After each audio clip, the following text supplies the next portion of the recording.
बीडमधल्या संतोष देशमुखांच्या हत्येप्रकरणी सरपंच परिषदेनं मुंबईच्या आझाद मैदानात आंदोलन छेडलंय। यामध्ये भाजप आमदार सुरेश धस हे देखील सहभागी झालेत। यामध्ये त्यांनी बीड प्रकरणावरून जोरदार निशाणा साधलाय। आरोपींवर मोका लावण्याची मागणी त्यांनी इथं पुन्हा एकदा केली आहे आणि सोबतच मुख्यमंत्री देवेंद्र फडणवीसांची देखील स्तुती केली आहे।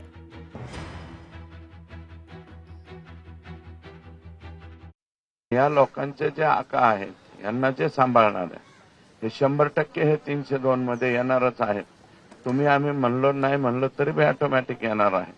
जे येणार आहे ते 302 मध्ये घेतले पाहिजे, यांना मौका लागला पाहिजे। बॅरिस्टर AR अंतुले साहेबांच्या नंतर सरपंचाच्या बाबतीत जर पॉझिटिव्ह कोणता मुख्यमंत्री राहिला असेल तर तो फक्त देवेंद्र फडणवीस।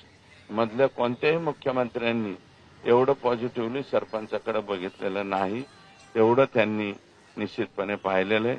आणि आज संध्याकाळी देशमुखांचं कुटुंब त्यांना मी बोलवलंय, मुख्यमंत्री महोदयांची त्यांची भेट आज मी घालून देणार आहे। आज मला वेळ मिळालाय साहेबांचा, कालच मला निरोप आलाय, आता रस्त्यात आले ते कुटुंब, थोड्या वेळाने येईल इथं आणि संध्याकाळी 7च्या नंतरचा वेळ मला मिळेल ते कुटुंबाची आणि साहेबांची सुद्धा मी भेट घालून देणार आहे। या लोकांचे लोकशाही मराठी ऐका, पहा, जागरूक रहा।